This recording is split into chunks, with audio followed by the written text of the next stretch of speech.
በዓለም ላይ በሚሊዮኖች በሚቆጠሩ ሰዎች ዘንድ የሚወደድ አንድ ሰው ቢኖር ስሙ በዓለም ዙሪያ ቢታወቅና ሁሉም ሰው እሱን ለማየት የሚጓጓ ቢሆን ሰዎች ለእሱ ያላቸው ፍቅር ከፍቅርም አልፎ ነፃነቱን ቢያሳጣው ያ ሰው ሕይወቱን ሚስጥራዊ ሊያደርግ ቢፈልግ የሚፈረድበት ፍርድ አይኖርም።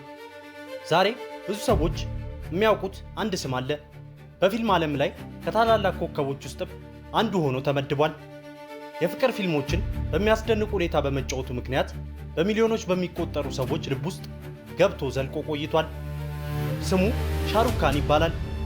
ከቦሊውድ የተነሳው ይህ ኮከብ በኢንዲያ ብቻ ሳይሆን በአውሮፓ፣ በእስያ እንዲሁም በአፍሪካ በጣም ታዋቂ ሰው ነው። ፊልሞቹ ከመለቀቃቸው ከጥቂት ሰዓታት በኋላ በብዙ ሚሊዮን የሚቆጠሩ እይታዎች በማግኘታቸው የዓለም የመረጃ መገናኛ ብዙሃን ስሙን ማንሳት የሁል ጊዜም ስራቸው ነው። ስሙ በየሀገሩ ይታወቃል። አድናቂዎቹ እርሱን ለማየት ሲሉ ከሩቅ ሀገሮች ወደ ህንድ ይተማሉ። ግን እዚህ ጋር አንድ የሚያስገርም ነገር አለ። ሻሩክ ምንም እንኳን ዓለም ላይ ስለ እርሱ የማያውቅ ሰው ባይኖርም እሱ ግን የግል ህይወቱን በሚስጥር መያዝ ይፈልጋል። በተለይ አድራሻውን ለምን ይደብቃል የሚለው ጥያቄ እስከ ዛሬም ድረስ በአድናቂዎቹ ዘንድ የሚነሳው ነው ይኖራል። በሙምባይ ያለው ሚስጥራዊ ያልሆነው ቤቱን በሺዎች የሚቆጠሩ ሰዎች እርሱን ለማየትና ከእሱ ጋር አብረው ፎቶ ለመነሳት ይመጣሉ። በበሩ ደጃፍ ላይ ለሰዓታት ይቆማሉ። ይህ ታሪክ ዝም ብሎ የአድናቂዎች ፍቅር ታሪክ ብቻ አይደለም። ከጀርባው የታዋቂነት ግፊት፣ የደህንነት ጥያቄና አንድ እጅግ ጥልቅ የሆነ እውነትን ይዟል።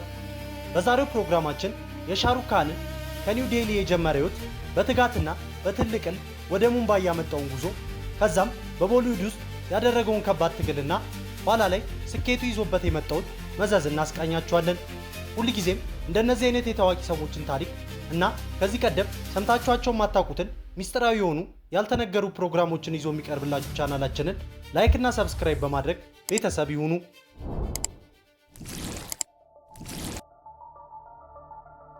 ሻሩክ ካን እንደ አውሮፓውያን አቆጣጠር ኖቬምበር 2 1965 ዓ.ም በህንድ ሀገር ውስጥ በምትገኘው ኒው ዴሊ በተሰኘችው ከተማ ውስጥ ተወለደ። ከህፃንነቱ ጀምሮ በመድረክ ላይ መቆም ይወድ የነበረው ሻሩክ በትምህርት ቤት ውስጥ ድራማዎችን ሲያቀርብ አስደናቂ ተፈጥሯዊ ችሎታ እንዳለው ጓደኞቹና አስተማሪዎቹ ይነግሩት ነበር። ቤተሰቦቹ በጣም ሀብታም አልነበሩም። ነገር ግን አንድ ነገር ነበራቸው። እርሱም በሻሩክ ላይ የጣሉት ትልቅ ተስፋ ነው። በትምህርት ቤት ውስጥ ጎበዝ ተማሪ የነበረው ሻሩክ ከእርሱም በተጨማሪ ስፖርትን ይወድ ነበር። ጓደኞቹ ሁልጊዜ አንድ ነገር ይነግሩታል። አንተ አንድ ቀን ታዋቂ ትሆናለህ ይሉታል። እሱ ግን ይህንን ሙሉ በሙሉ አምኖ መቀበልን አይችልም ነበር። በወጣትነት እድሜው ግን ይህንን ሐሳቡን የሚቀይርበት የህይወት ለውጥ የሆነለት ችግር አጋጠመው። እርሱም የሚወዳቸውን ወላጆቹን በህይወት ማጣት ነበር። ይህ ጊዜ ለማንኛውም ሰው ከባድ ጊዜ ቢሆንም ለሻሩክ ግን ውሳኔ የሚወስንበትና ህልሙን የሚጀምርበት ጊዜ ሆነለት። የልጅነት ጊዜውን ያሳለፈባትን ኒው ዴሊን ጥሎ ወደ ሙምባይ ተጓዘ። ሙምባይ የምትባለው ይህች ከተማ የቦሊውድ ማዕከል ነች። ነገር ግን ይህ ውሳኔ ቀላል አልነበረም። ብዙ ሰዎች ወደዚች ከተማ ይመጣሉ፣ ፊልሞችን ለመስራት ይሞክራሉ። ነገር ግን የሚሳካላቸው ጥቂት ሰዎች ብቻ ናቸው። ሻሩክ ከነዚህ ጥቂት ሰዎች መካከል አንዱ ነው። የፊልም ጉዞውን የጀመረው በቴሌቪዥን ድራማዎች ላይ ሲሆን ሰዎች እነዚህ ድራማዎች ላይ የተላበሳቸውን ገጸ ባህሪያቶች ነፍስ ሲዘራባቸው ተመለከቱ። ከዛም ዲዋና የተሰኘውን የመጀመሪያ ፊልሙን ሲሰራ የሻሩክ የዕድል በሮች መከፈት ጀመሩ። እንደ ዲልዋል ዱልሃኒያ፣ ለጃኒያ ያሉ ፊልሞችን ሲሰራ ሰዎች እሱን የፍቅር ንጉሥ ማለት ጀመሩ። ኩቹ ኩቹ ሆቴ የሚለው ፊልሙ ደግሞ ከምንም በላይ በዓለም ሕዝብ ዘንድ የተወደደና ከብዙ ባህል ካላቸው ሕዝቦች ጋር ያስተዋወቀው ስራው ነበር። ከዚህ ጊዜ በኋላ ሻሩክ ካን በኢንዲያ ብቻ ሳይሆን በዓለም ዙሪያ የሚታወቅ ኮከብ ሆነ። ፊልሞቹ በአሜሪካ፣ በአውሮፓ፣ በእስያ እና በአፍሪካ በስፋት መታየት ጀመሩ።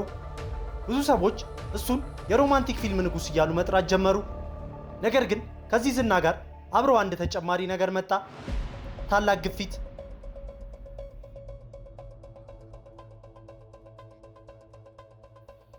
ታዋቂ ሰው መሆን ከሩቅ ሲታይ እጅግ የሚያምርና የሚያጓጓ ነገር ይመስላል። ብዙ ሰዎች ታዋቂነትን ከገንዘብና ከክብር ጋር አገናኝተው ይመለከቱታል። ነገር ግን ከዚህ በስተጀርባ የማይታይ ሌላ እውነት አለ። እሱ ወደ ማንኛውም ቦታ ሲሄድ ሰዎች ይሰበሰባሉ። አየር ማረፊያ፣ ሆቴል፣ መንገድ ላይ ሲጓዝ ሁሉም ቦታ የእሱ አድናቂዎች ይገኛሉ። ይህ ነገር መጀመሪያ ላይ ደስ ሲል ነበር፣ ነገር ግን በኋላ ላይ ከባድ እየሆነ ይመጣል። በዚህም ምክንያት የግል ሕይወቱን መጠበቅ ጀመረ። ሻሩክ ካን በቦሊውድ ውስጥ በጣም ታዋቂ ከሆኑ አክተሮች መካከል ዋነኛውና ቀዳሚው ነው። ብዙ ዓመታትን በፊልም ዓለም ላይ ቆይቶ የሚያስደንቅ ስኬትን አሳክቷል።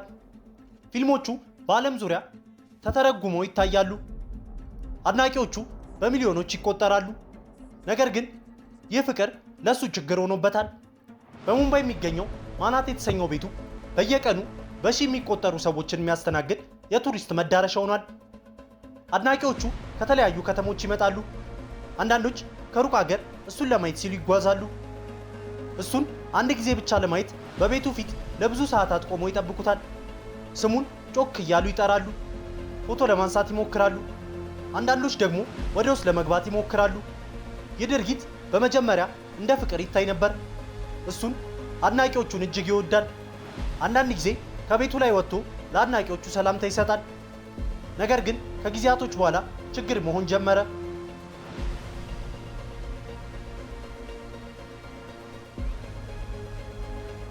ታዋቂ ሰዎች አድናቂዎች እንዳሏቸው ሁሉ እነርሱን ለማጥፋት የሚፈልጉ ብዙ አደገኛ ሰዎችን ያፈራሉ። በአንድ ወቅት በቤቱ አጠገብ ያለ ሰው ቤቱን ሰብሮ ወደ ውስጥ ለመግባት ሞከረ። ይህ ለሻሩክ ደህንነት ታላቅ አደጋ ነበር።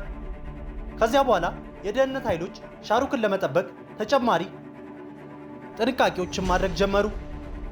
በቤቱ ዙሪያ የደህንነት ካሜራዎች ተገጠሙ።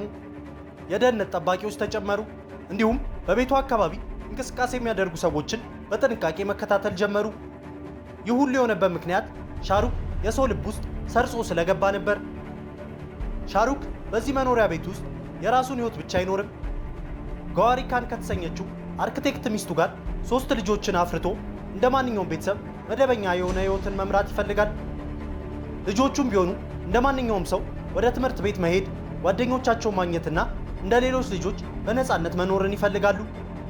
ነገር ግን ሁልጊዜም ካሜራና ሰዎች በዙሪያቸው እያሉ ይህንን ማድረግ አይችሉም። ስለዚህ እሱ አንድ ውሳኔ ወሰነ። የቤተሰቡን ነፃነት ለመጠበቅ ሲል ሰዎች የማያውቁትና በጥብቅ የሚከታተሉ የደህንነት ጠባቂዎች ያሉበት ሌላ ቤት መገንባትን ወሰነ። አንድ ጊዜ ሻሩክ በቃለ መጠይቁ ላይ እንዲህ ሲል ተናግሮ ነበር።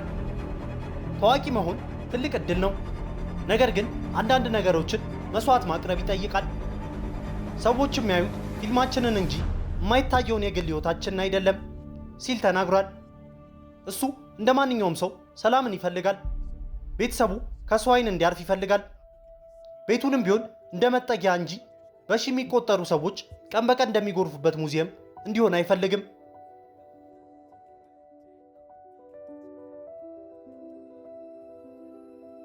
በሙምባይ የሚገኘው ማናት የተሰኘው ቤቱ ለአድናቂዎቹ ታላቅ መለኪያ ይሁን እንጂ ለሱ የተለየ ቦታ እንዲሆን ይፈልጋል።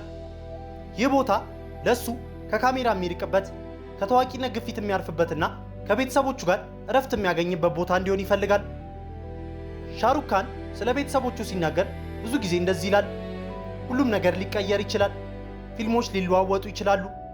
ዝና ሊመጣም ሊሄድም ይችላል። ቤተሰብ ግን ሁልጊዜም አብረው የሚኖር ነገር ነው።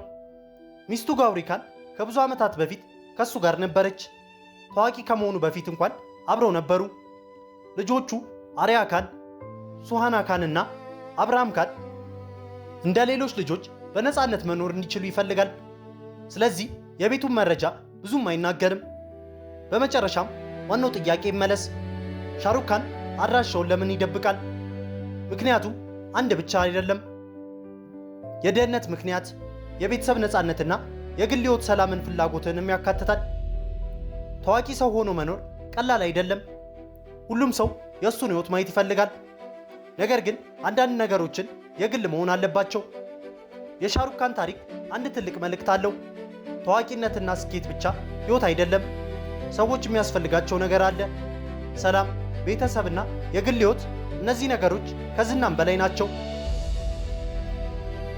ውድ የፈንዲሼ ኢንተርቴንመንት ዩቲዩብ ቻናል ቤተሰቦች፣ በዛሬው ፕሮግራማችን የሻሩክ ካንን ከኒው ዴሊ ጀምሮ እስከ ዓለም ዝና ያደረገውን የስኬት ጉዞ በኋላም ላይ ስኬቱ በግል ሕይወቱ ላይ የፈጠረበትን ተጽዕኖ አስቃኘናችሁ። እንደነዚህ አይነት የታዋቂ ሰዎች ታሪክ እንዲሁም ከዚህ ቀደም ሰምታችኋቸው የማታውቁት ሚስጥራዊ የሆኑ ተነግረው የማይታወቁ ፕሮግራሞች እንዲደርሷችሁ የሰብስክራይብ ምልክቷን ብሎም የደወል ምልክቷን በመጫን ቤተሰብ ይሁኑ። በቀጣይ ቪዲዮ እስክንገናኝ ሰላም ለሁላችን ይሁን።